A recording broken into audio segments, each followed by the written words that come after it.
बात करेंगे ऐसी खबर जो कई सवाल खड़े करती है। आपके लिए जान जरूरी है या मजहब? ये सवाल दरअसल हम इसीलिए पूछ रहे हैं क्योंकि कोरोना वैक्सीन को लेकर हलाल हराम का विवाद एक बार फिर से सुर्खियों में है। मुंबई की रजा एकेडमी ने WHO को लेटर लिखकर वैक्सीन में इस्तेमाल सामग्री पर जानकारी मांगी है। बता दें, एकेडमी ने वैक्सीन में सुअर की चर्बी होने का शक जताया। इतना ही नहीं बल्कि वैक्सीन पर हलाल और हराम का विवाद क्या है, इस पर मुस्लिम धर्मगुरुओं से भी हम बात करेंगे, आपको बताएंगे आखिर उनका क्या रवैया है, उनका क्या कहना है। लेकिन सवाल यही कि जान जरूरी या फिर धर्म? जिस तरह से कोरोना के चलते लाखों करोड़ों की जान अभी तक पूरी दुनिया में जा चुकी है, अब ऐसे में एक अलग तरह के फतवे और एक अलग तरह का विवाद शुरू हुआ। एक रिपोर्ट आपको दिखाते हैं।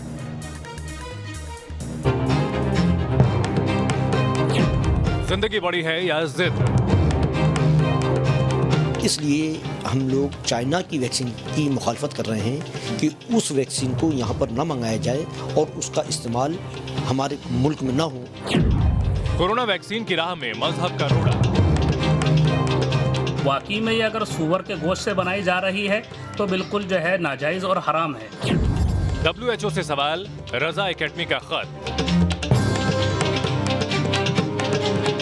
कंपनियां कोरोना वैक्सीन बना रही हैं, उनकी हमें फेहरिस्त दी जाए, हमें उनके बारे में जानकारी दी जाए। एक तरफ जहां कोरोना से परेशान भारत के लिए खुशखबरी ये है कि कोविशील्ड नाम की वैक्सीन को इंग्लैंड के वैक्सीनेशन प्रोग्राम में शामिल कर लिया गया है, तो दूसरी ओर देश के बड़े मुस्लिम संगठनों में से एक रजा एकेडमी ने अब WHO को खत लिखा है और ये पूछा है कि कोरोना की किस वैक्सीन में क्या इस्तेमाल हुआ है।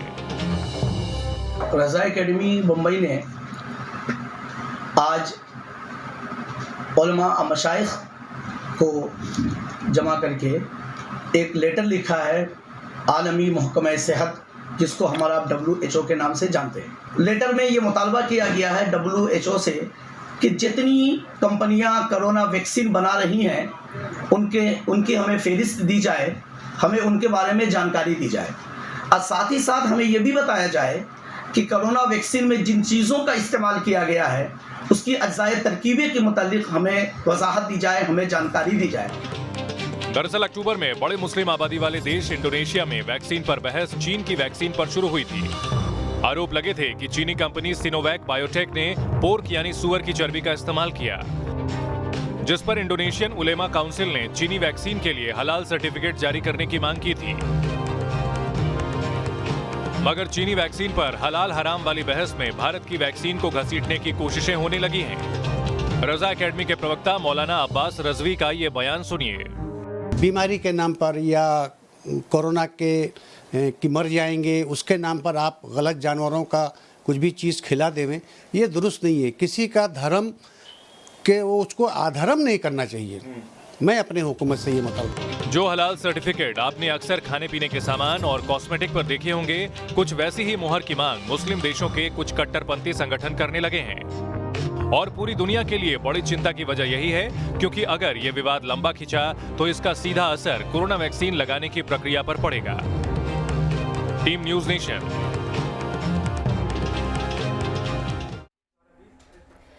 तो सुना आपने किस तरह का ये पूरा अब एक नया विवाद शुरू हो चुका है। एक तरफ कोरोना वैक्सीन का इंतजार किया जा रहा है तो वैक्सीन आई नहीं कि उसके पहले एक अलग फतवा, एक अलग विवाद। और इसी पर हमारे साथ में खास मेहमान भी जुड़े हैं। VHP से विनोद बंसल हमारे साथ में मौजूद हैं और मौलाना अली कादरी जो कि धर्म गुरु हैं हमारे साथ में मौजूद हैं। डॉक्टर मोहम्मद आरिफ खान वैज्ञानिक भी हमारे साथ में मौजूद हैं। साथ ही साथ हमारे साथ रजा एकेडमी के सचिव मौलाना खलील नूरी भी हमारे साथ में इस पूरे कार्यक्रम में जुड़ने वाले हैं। लेकिन जिस तरह से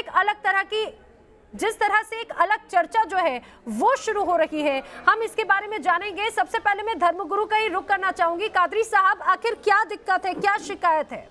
उसका हेड जो था ना, उसको थोड़ा सा रिवाइंड किया। देखिए मैडम, मैं आज से 3-4 दिन पहले भी आपके चैनल के माध्यम से और भी चैनल्स के जरिए मैं बात कह चुका हूं कि हमारे अपने मुल्क में अभी कोई वैक्सीन आई नहीं है और उसके कंटेंट्स हम पढ़े नहीं हैं और ये बात हमारे अपने पास के डॉक्टर्स क्लियर कर चुके हैं कि यहाँ पर कोई जानवर की जो है कोई चीज मिलाई नहीं जा रही है। तो इसके ऊपर जो है किसी किस्म की कोई टिप्पणी करना या वैक्सीन पर एतराज करना मैं नहीं समझता कि मुनासिब होगा। वैक्सीन आने दीजिए, और अगर किसी वैक्सीन में सुअर की चर्बी है और तो दूसरे पे वैक्सीन होंगे जिसमें सुअर की चर्बी नहीं होगी। जैसे कि 2 दिन पहले एक हिंदू धर्म गुरु ने भी कहा कि उसमें जो है गाय के जो है कुछ चर्बी मिलाई जा रही है, तो उन्होंने भी राष्ट्रपति को खत लिखा। तो ऐसे नहीं है कि खाली मुस्लिम धर्म गुरु एतराज नहीं किए हैं, हिंदुओं की जानिब से भी एतराज हुआ है। चलिए क्योंकि हमारा मुल्क बिल्कुल एक बार, लेकिन जहां से एक नाराजगी और जो फतवा जारी किया गया है वहां का जरा रुख कर लेते हैं। मौलाना खलील नूरी हमारे साथ में, मेरे सहयोगी शैलेंद्र के साथ में वो मौजूद हैं। शैलेंद्र, जरा फतवे में क्या है एक बार जानने की कोशिश कीजिए। रजा एकेडमी आखिर क्यों मना कर रही है, क्यों इसे हराम करार दे रही है? हमारे साथ बात करने के लिए इस वक्त रज़ा एकेडमी के सेक्रेटरी मौलाना खलील नूरी साहब हैं। नूरी साहब, एक चीज़ समझना चाह रहा हूं कि ये जो तमाम बातें की जा रही हैं, आपने WHO को लेटर भी लिख दिया, क्यों, क्या वजह है इसकी, मैं ये जानना चाह रहा हूँ। इसकी वजह ये है कि अभी जो एक समझे कि गल्फ़ कंट्रीज़ में है और इंडिया में भी है, वैक्सीन को लेके जो है एक कन्फ्यूज़न है लोगों में, उस सिलसिले में कि उसके अंदर जो है क्या चीज़ें मिलाई गई है, ये हराम है कि हलाल है। तो हराम और हलाल की बात है कि उसमें जो है अभी बहुत से सोशल मीडिया पे चल रहा है कि इसमें जो सूअर की चर्बी है या उसका गोश्त मिलाया है या ऐसा कुछ भी है।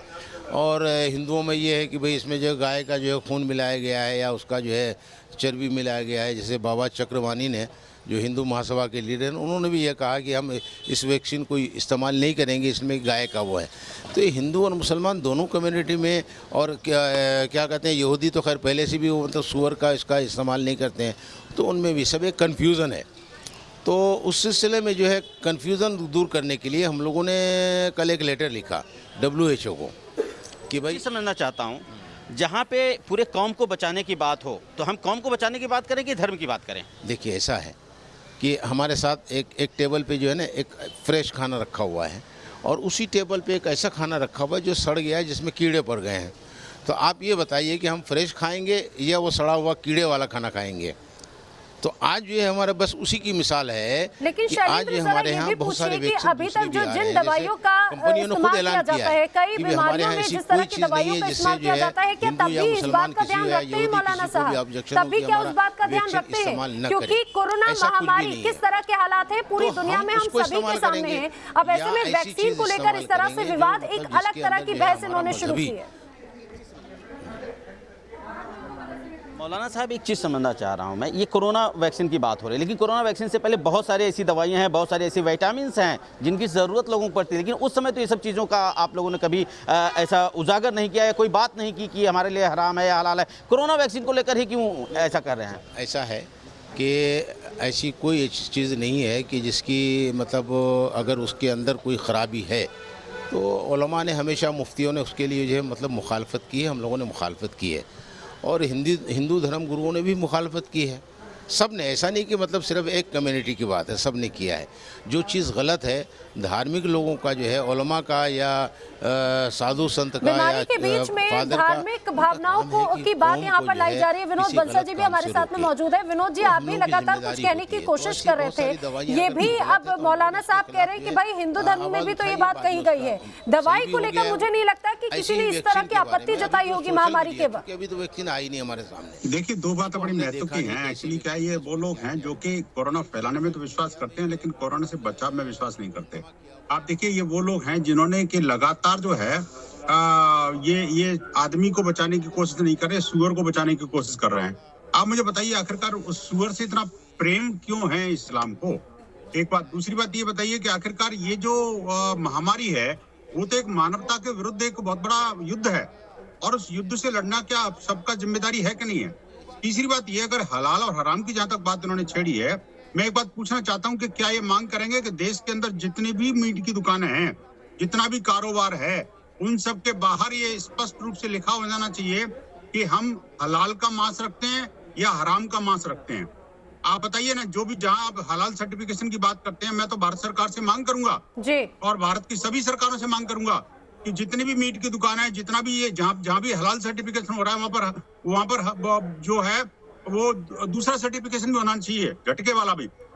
जो दिल्ली एमसीडी दिल्ली ने जो कहा है कि हर मांस की दुकान पर हर जो स्लॉटर हाउस इस पे लिखा होना चाहिए कि वो कैसा मांस रखते हैं, हलाल का या झटका कादरी जी, मैं कहता हूँ हर जगह ये मेंशन होना जरूरी है इसके हिसाब से।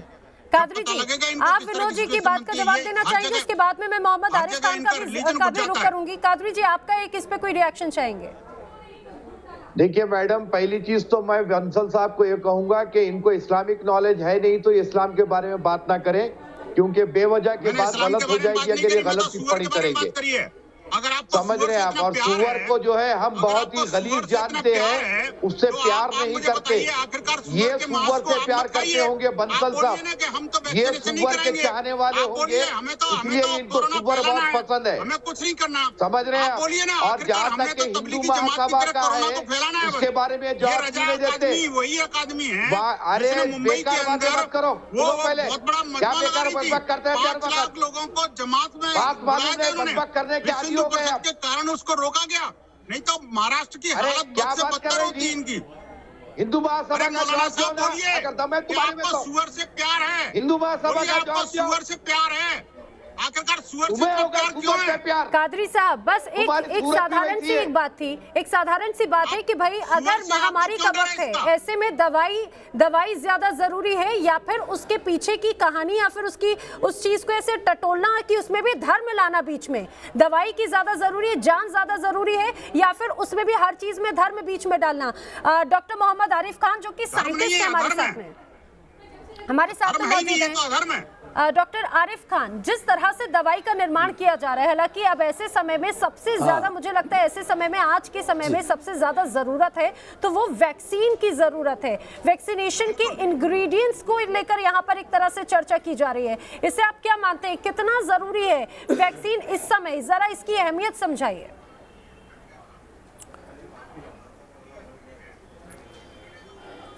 हाँ सुनिए, बस थोड़ा मुझे समय दीजिए, हम दोनों लोगों को समझाऊंगा, अपने पैनलिस्ट को। देखिए वैक्सीन, समझिए कि वैक्सीन क्या है, बायोलॉजिकल प्रिपरेशन है जो हमारी एक्वायर्ड इम्यूनिटी को बढ़ाता है। किसी भी एक खास डिजीज, इन्फेक्शन डिजीज, चाहे आपका पोलियो हो, टिटनस हो, कॉलरा हो, काउपॉक्स हो या कोविड हो। अब इसी बनती की से 5 चीज़ों से बताया, कई बार बता चुका, एंटीजन है, एंटीबॉडी है, एडजुवेंट्स है, स्टेबलाइजर है, प्रिजर्वेटिव, इससे वैक्सीन बनती है, जिससे अभी तक तमाम बीमारियां, काउपॉक्स, मीजल वगैरह, पोलियो ठीक कर दिए गए हैं। किसी भी हमारे बंसल साहब, हमारे मौलाना साहब, कभी किसी को इतराज़ नहीं हुआ है। लेकिन अब इसमें क्या है कि जिलेटिन इसलिए जिलेटिन मिलाई जाती है, जो जिलेटिन काऊ या पॉर्क के ही स्किन से मिलती है। जिलेटिन मिलाने का मतलब है जो वैक्सीन है बहुत कम टेम्परेचर पर, हाई टेम्परेचर में नष्ट हो जाती है, आप बहुत दूर तक ले नहीं जाते, बहुत दिनों तक रख नहीं सकते। हम इनको बता रहे हैं कि इसको इसलिए लेना आवश्यक है कि हमारे तमाम मुस्लिम स्कॉलर ने भी कह दिया, हम कादरी साहब को बता रहे हैं और लोगों को बता रहे हैं, आम जनता को बता रहे हैं कि हमारे मुस्लिम स्कॉलर ने भी कह दिया है कि हम इसको जो है, और ये हमारे दुबई यूएई के पीएम शेख मोहम्मद बिन राशिद साहब और डिप्टी पीएम आपके अलजाज साहब और हाला जैसा, क्योंकि इसकी अहमियत को बता रहे हैं डॉक्टर आरिफ खान जी। अच्छा सुनिए, इन यूएई के एक मिनट जी, यूएई के पीएम, डिप्टी पीएम और हेल्थ मिनिस्टर ने ऑलरेडी ये दवाएं ले ली है और यूएसए से मंगा भी लिया अपनी जनता को फ्री ऑफ कॉस्ट वैक्सीन लगाने के लिए। क्योंकि तमाम लोगों ने, हमारे धर्म में कहा गया है, मजहब में भी है, कुरान में भी है कि अल्कोहल हो या कोई भी चीज़ हो, एज ए फूड कंजप्शन नहीं ले सकते, लेकिन एज ए मेडिसिन हम ले सकते हैं। अब इन दोनों लोगों से मैं कहना चाहता हूँ, इतनी कैप्सूल खा गए हैं, हिंदू और मुस्लिम सारे धर्म गुरुओं से कहना चाहता हूँ, इतनी कैप्सूल खाते हैं जिसमें जिलेटिन का इस्तेमाल होता है, जेली होती, कॉस्मेटिक होती, फूस मास्क होता है, आइसक्रीम होती, ये तब इतराज नहीं करते। जब इनको बेड पे, ऑपरेशन बेड पे लेटाया जाता है तो अल्कोहल से सुई को धोया जाता है, अल्कोहल से इनकी बॉडी में लगाया जाता है, अल्कोहल सर्जिकल गए, सारा कुछ होने तक ये कुछ नहीं बोलते। अब आपको बताऊं कि चमड़े की बात आ गई, चमड़े में आपको बताऊं, हम ढोल बजाते हैं मुहर्रम में, हम मंदिरों में, मस्जिदों में, हर जगह अच्छे सुअवसरों में ढोल बजाते हैं, सूप से अपना दाना, हम अनाज को पछोड़ते हैं, सब में चमड़ा होता है, सब में तांत होता है, इंटेस्टाइन का बना होता है, जूते चप्पल तब हमको कोई इतराज़ नहीं होता है। और एक चीज़ बताओ कि यूएई की फतवा कमेटी ने भी कह दिया, यूएई काउंसिल की फतवा कमेटी कह दिया है कि हम अगर वैक्सीन किसी की लाइफ को बचाने के लिए एज ए मेडिसिन लेंगे तो हमें कोई इतराज़ नहीं होना चाहिए। एक और महत्वपूर्ण बताऊं, आपको इनको पता होना चाहिए कि कोविड की वैक्सीन बनाने वाले 2 मुस्लिम डॉक्टर उगूर और डॉक्टर ओजलीम दोनों हस्बैंड वाइफ हैं, वो बायोजेनटेक के हैं। आप इन पे कभी इतराज नहीं करते। अब आप अगर एज ए मेडिसिन नहीं लेंगे तो आप एक कैप्सूल में जैसे दवाई भरी होती है, आप बीमारी को लेकर चमड़े के अंदर पूरी जगह घूमेंगे एज ए बम, मानो बम, डिजीज का मानो बम। तो आपको दवा लेने में क्यों इतराज है? कितनी जरूरी है और आखिर यहाँ पे दोहरा रवैया आखिर क्यों अपनाया जा रहा है? कादरी साहब, बिल्कुल दुबई की आपने बात की, सबसे पाकिस्तान आप मानते हैं इस्लाम में? नैना जी 10 सेकंड और दे दीजिए। नैना जी 10 सेकंड और दे दीजिए, 10 सेकंड। आप अल्कोहल पे इतराज करते हैं, इथेनॉल बनता है, आजकल बायोडीजल बन रहा है, अनाजों से बनता है। हमने बायोडीजल पे हमने काफ़ी काम किया है। आप बताइए कि इनकी हमारे मुस्लिम इतने कारीगर हैं, सब इथेनॉल से कार धोते हैं, सारे अल्कोहल से धोते हैं, स्पिरिट से धोते हैं, बाइक धोते हैं, सारी बाइक, एरोप्लेन, अल्कोहल, कारें सब इसमें चलते हैं, उठते बैठते, तब तो इतराज ही नहीं होता। यही तो सवाल है। और जब महामारी के वक्त में जब एकता दिखाने की बात आती है तब यहाँ पर धर्म बीच में ले आते हैं। मैं चाहूंगी शैलेंद्र के साथ में इस समय रजा एकेडमी के सचिव मौजूद है मौलाना खलील नूरी। शैलेंद्र, जरा इस पर उनका भी रिएक्शन लीजिए कि इसके पहले तो आपत्ति नहीं जताई, जब महामारी की बात आई तो इनको धर्म बीच में याद आ गया। जब बात अगर दुबई की बात होती है, सबसे पवित्र स्थान उन्हें मानते हैं, लेकिन जब वहां पर भी इस दवाई को स्वीकार किया गया, स्पेशली मंगवाया गया, वहां पर इनका रवैया बदल जाता है। लेकिन भारत में महामारी को लेकर ये धर्म बीच में लेकर आ रहे हैं। ये भारत में ही होती है इस तरह की राजनीति। खलील नूरी साहब, एक सवाल मुझसे आपसे है कि दुबई में इसी वैक्सीन को लेकर मंगा लिया गया, मान्यता मिल गई, और जबकि सबसे पवित्र स्थान माना जाता है, तो भारत में धर्म को बीच में क्यों लाया जा रहा है? अब दुबई ने क्या किया, किस हिसाब से किया है, हमको दुबई से कोई लेना देना नहीं है, और ना हम लोग दुबई को फॉलो करते हैं या सऊदी को हम फॉलो नहीं करते हैं। हमारा सऊदी से, दुबई से, किसी से कोई लेना देना। हम लोग यहाँ रहते हैं, हिंदुस्तान में रहते हैं, हम अपने हिसाब से जो है अपने जो है शरीयत को दीन को फॉलो करते हैं। मक्का मदीना वहाँ पे है, चांद वहाँ पे देखा जाता है, उसके बाद यहाँ पे ईद मनाई जाती है। आप ऐसे कैसे कर सकते हैं नूरी साहब? ऐसा नहीं। वहाँ के चांद देखने से हम यहाँ ईद नहीं मनाते, हम यहाँ चांद देखते हैं, यहाँ ईद मनाते हैं। मक्का मदीना पवित्र स्थल है तो वहाँ बिल्कुल सही है। हम तो वहाँ हज करने जाते हैं सिर्फ, चूँकि वहाँ जो है मक्का और मदीना 2 जगह जो है दुनिया की सबसे बहुत अहम और पाक और साफ जगह है, और इसीलिए हम वहाँ जाते हैं। भारत में नहीं, अगर ऐसा है तो आप वहाँ मत जाइए। अरे क्या पागल हो गया क्या? लेकिन वहाँ की हुकूमत का कोई गाइडलाइन हम फॉलो करें, ये हमारे पर जरूरी नहीं है कि हम यहाँ रहें और उनके वो करें। या हम इंडिया में पाकिस्तान को फॉलो करें, ये पॉसिबल है। हम हिंदुस्तान में ये दोहरा रवैया क्यों? जो डॉक्टर खान ने जिस तरह से विस्तार से समझाया भी दवाई की अहमियत को भी, कि अन्य देशों में वैसे समय में तो इनको अपना इस्लाम एकजुट नजर आता है, तब वहां पर वो चाहे बात सऊदी की हो, वहां की बातों को एक्सेप्ट करने की बात कहते हैं, यहाँ पर लागू करने की बात कहते हैं। तो जब अगर महामारी में दवाई की बात आती है तो ये दोनों जगहों के धर्म अलग कैसे हो जाते हैं? कैसे इनके रवैये बदल जाते हैं? जीवन और मृत्यु की बात है। जीवन अगर है तो जीवन के लिए इस तरह की दवाइयाँ ली जा सकती हैं। अल्कोहल भी हराम है इस्लाम में, लेकिन अल्कोहल से बनी बहुत सारी दवाइयाँ हैं जो यूज़ की जाती है, तो आखिर इसको लेकर धर्म क्यों? देखिए, वही बता रहा हूँ, अल्कोहल आज जो है पूरी दुनिया के अंदर अल्कोहल वाली दवा के अलावा कोई दूसरी दवा नहीं है, समझे? अल्कोहल हर दवा में, उसके अलावा कोई दूसरा रास्ता भी नहीं है, लेकिन हम दवाइयों को उसी हद तक इस्तेमाल करते हैं जितना हम कोरोना की दवाई अच्छे हो जाए, उससे ज़्यादा नहीं।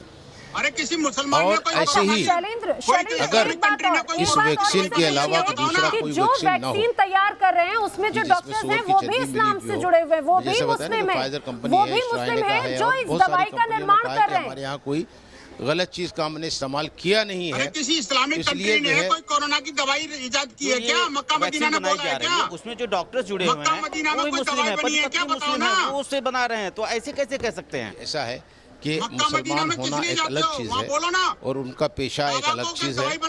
हमारे यहाँ शराब हराम है। कादरी साहब, आप तो धर्मगुरु हैं, आप बताइए शराब हराम है। मौलाना कुरान नूरी की बातें ने मना क्या किया, वाकई में ये हमारे दीन ने हास्यास्पद मना नहीं किया, लगती लेकिन आपको लोग पीते कि हैं। अपने अनुसार तो उसे अलग बना मुसलमान लेते होना हैं, एक अलग अपने है, अनुसार उसे उसका पेशे से एक जोड़ अमल लेते जो है, हैं, उनका अपने कैरेक्टर अनुसार जो है, देश की उनका कई एक अलग चीज अन्य है। देश की चीजों को और अपने हम जो अनुसार है लोगों को उसमें मना शामिल करते हैं करते हैं और कि उसे ये देखो, नजरअंदाज भी कर देते हैं। बड़ा हास्यास्पद नहीं लगता ये?